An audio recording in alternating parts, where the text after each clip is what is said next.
नमस्कार, न्याय टीवी में आप सभी दर्शकों का स्वागत है। कोर्ट राउंड अप की खबरें अब विस्तार से।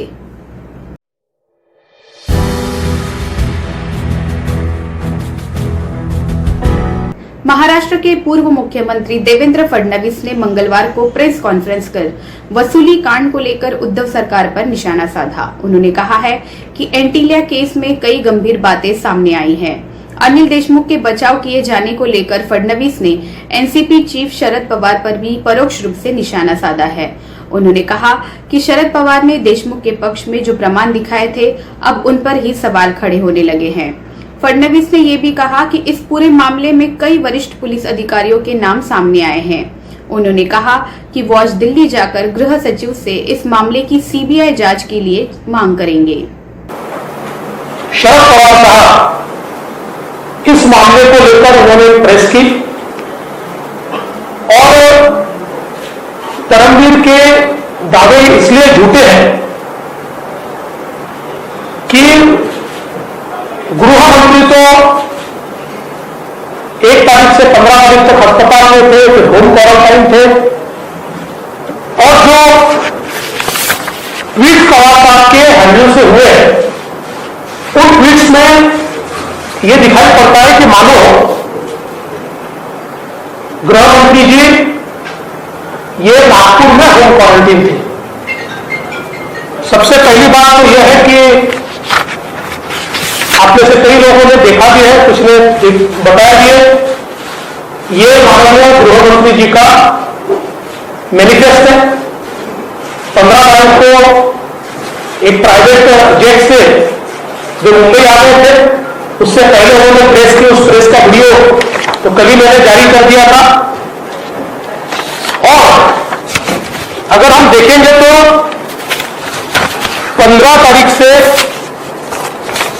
जो अपने घर पर थे, लेकिन मेरे पास पुलिस विभाग के भी 2 मूवमेंट्स के कागज है। पुलिस विभाग में रोज मूवमेंट्स के बारे में कहा जाता है, बताया जाता है, उनका एक मैनिफेस्ट तैयार होता है मूवमेंट्स का। और अगर हम देखें तो इसमें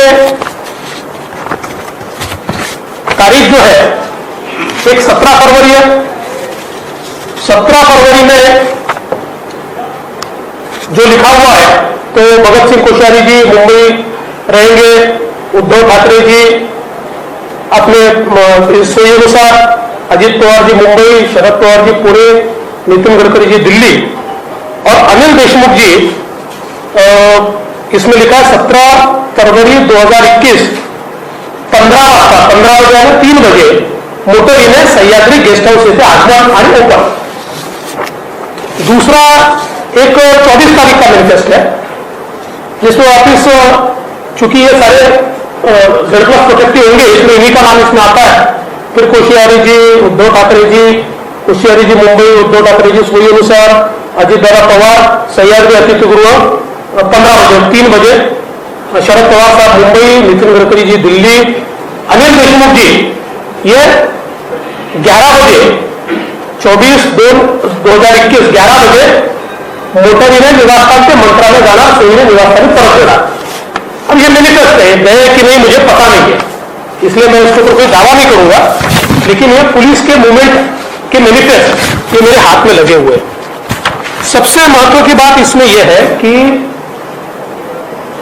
जो परमवीर सिंह इन्होंने पत्र लिखा, आप सभी ने, मैंने कल भी उसको ट्वीट भी किया था, उस पत्र में SMS का एक या व्हाट्सएप जो भी होगा उसका उन्होंने एक सबूत दिया, एक एविडेंस दिया है, और जिसमें बहुत स्पष्ट रूप से वो पूछते 16 मार्च को and what is the date of wages meeting with HM sir, और उसमें ACP पाटिल बोलते हैं yes sir but it is in the end of February. तो इसलिए मुझे लगता है कि कल आदरणीय पवार साहब को सही ब्रीफिंग नहीं दी गई थी। एक राष्ट्रीय नेता के मुंह से हो, जो देश में जाने वाले नेता माने जाते हैं, उनके मुंह से कल गलत बातें कह गई और जो प्रोटेक्ट करने का प्रयास ये कल किया गया, मुझे ऐसा लगता है कि वो पूरे तरीके से कंप्लीट एक्सपोज हुआ है। और मेरा मानना यह है कि 15 से 27 इस बीच गृह मंत्री जी जो होम क्वारंटाइन थे वो आइसोलेशन में नहीं थे। कई लोग उनको मिले हैं, कई अधिकारी उनको मिले हैं, और जिसके बारे में जानकारी अगर हासिल करनी है तो बहुत आसान है। दूसरा एक महत्व का विषय मैं आप लोगों के सामने रखना चाहता हूं। मैंने परसों की मेरी प्रेस कॉन्फ्रेंस में कहा था कि ट्रांसफर का एक रैकेट ये कमिश्नर ऑफ इंटेलिजेंस ने पकड़ा। पकड़ने से पहले बकायदा डीजी और एसीएस उनकी परमिशन ली और उसका एक रिपोर्ट, ये रिपोर्ट जो उन्होंने माननीय मुख्यमंत्री जी तक पहुंचाया। 2017 में जिस समय मैं मुख्यमंत्री और गृह मंत्री था, आप लोगों को याद होगा कि मुझे जानकारी मिली थी कि मुंबई के किसी होटल में कुछ लोग डीलिंग कर रहे हैं और कुछ पुलिस अधिकारी वहां जा रहे हैं। मैंने तुरंत कमिश्नर इंटेलिजेंस को बुलाया, मुंबई सीपी को बुलाया, अरेस्ट किया और चार्जशीट में दाखिल हुई, क्योंकि सारे सबूत इंटरसेप्शन के माध्यम से थे। इसी प्रकार से वही सीओआई जब उस समय थी, वही सीओआई अभी भी थी। और मैं बहुत स्पष्ट कर देना चाहता हूं कि मेरे आने से पहले भी माननीय आर पाटिल जी के समय कमिश्नर ऑफ इंटेलिजेंस वही सीओआई थी, श्रीमती रश्मि शुक्ला, और इसलिए उनको तीनों गवर्नमेंट का एक्सपीरियंस है। तो उनको जब ये जानकारी मिली कि एक रैकेट ये मिनिस्टर का नाम इस्तेमाल कर रहा है, उनके ऑफिस के लोगों के नाम आ रहे हैं और कहीं ना कहीं ट्रांसफर पोस्टिंग में पुलिस वालों से सीधी बातचीत चल रही है, तो उन्होंने बकायदा उसके बारे में डीजी साहब के ध्यान में ला कर दिया और फिर नियम के अनुसार माननीय डीजी साहब ने उसमें थ्रू डीजी एक परमिशन एसीएस को मांगी कि ये सारे नंबर हमको इंटरसेक्शन पे लगा दे, और बकायदा एसीएस ने परमिशन दी। उस परमिशन के तहत जब कॉल रिकॉर्डिंग शुरू हुआ तो बड़ी एक्सप्लोजिव चीजें बाहर आ रही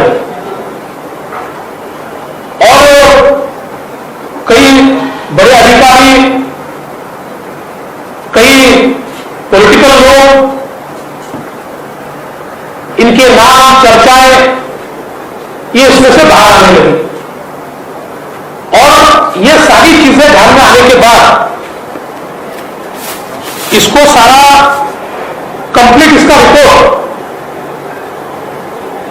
उस समय सीओआई ने तैयार किया और 25/8/2020 को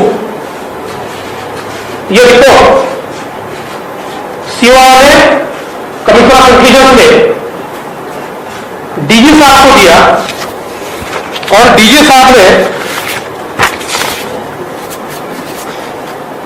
26 तारीख को, ये अनसाइंड है लेकिन जो मंत्रालय में वो साइन है, अब उसकी चिंता मत कीजिए, नहीं तो फिर वापस, और ये तो साइन ही लेटर है। 26 तारीख को उन्होंने डीजी साहब ने उस समय की एसीएस श्री सीताराम कुंटे जी को ये फॉरवर्ड किया और उसमें बहुत स्पष्ट रूप से उन्होंने ये कहा कि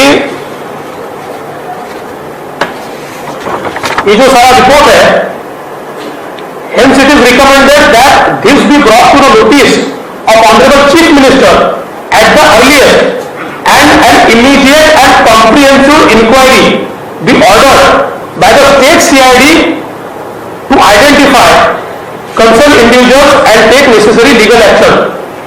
It is also advised that the secrecy of the report be ensured in order to prevent unnecessary scrutiny which may bring disrepute to the government. ऐसा बिल्कुल क्लियर पत्र ये डीजी साहब ने उसके बाद लिखा 26 पहला जो है जो सीओआई ने लिखा हुआ वो 25/8/2020 का है, यानी आज से 9 महीने पहले, कितना 8-9 महीने पहले। दूसरा वो 26/8 का है। मेरी जानकारी के अनुसार उसके बाद इसके बारे में पूरी ब्रीफिंग ये माननीय मुख्यमंत्री जी को हुई और मुख्यमंत्री जी ने कंसर्न भी जारी किया और ये मेरे पास डेटा है, करीबन 6.3 GB का 6.3 GB का ये डेटा मेरे पास है कि जिसके अंदर ये सारे कॉस्ट इंटरसेप्ट किए हुए और ये एक पूरा रिपोर्ट इसका जो है, मतलब ये कवरिंग लेटर है और कवरिंग लेटर के साथ ये पूरे ट्रांसक्रिप्ट उसके ये रिपोर्ट के साथ माननीय मुख्यमंत्री जी को भेजे गए।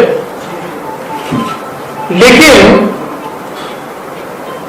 जब यह ध्यान में आया कि इसके ऊपर कोई कार्रवाई नहीं हो रही तो डीजी साहब ने भी प्रयास किया। आश्चर्य की बात यह हुई कि मुख्यमंत्री जी के यहां से वो रिपोर्ट गृह मंत्री जी कह सके और उसके बाद इसके ऊपर कार्रवाई होना दूर, कार्रवाई किस पर हुई? कार्रवाई हुई कमिश्नर इंटेलिजेंस पे। कैसे हुई? तो पहले कमिश्नर इंटेलिजेंस को वो सीनियर मोस्ट थी, डीजी का उनका प्रमोशन था, उनका डीजी का प्रमोशन रोक दिया गया और उनके नीचे वालों को एडवांस प्रमोशन दिया गया।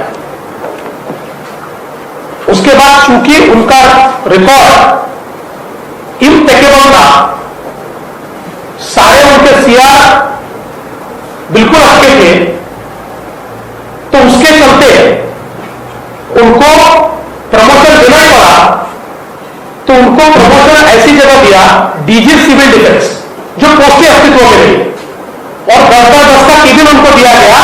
मतलब उनको बताया गया कि आपने ये जो इंटरसेप्शन किए नियम के अनुसार और रिपोर्ट जो तैयार की,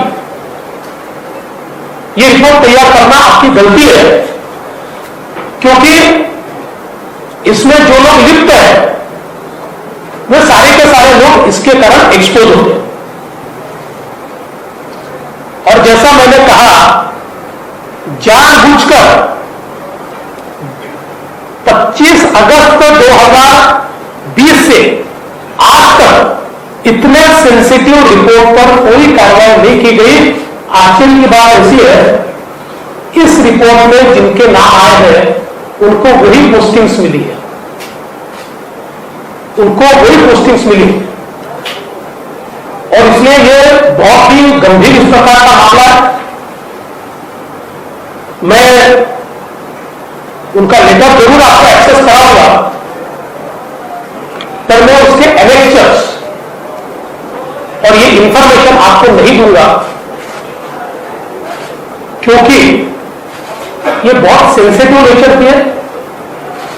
इसमें कई अफसरों के नाम आते हैं, कुछ सीनियर अफसर के भी नाम आते हैं और इसलिए मैंने आज शाम को दिल्ली में होम सेक्रेटरी की अपॉइंटमेंट मांगी है।